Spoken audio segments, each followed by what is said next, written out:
Why do some normal sounds feel physically painful to your ears? If everyday sounds feel sharp, piercing, or unbearable, you may have hyperacusis, an oversensitivity to sound. Here's the real cause. Your ears aren't too sensitive. Your brain's loudness control is.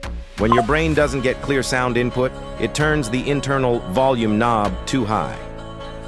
This can happen after loud noise exposure, ear infections, stress, tinnitus, hearing loss, or long-term earphone use.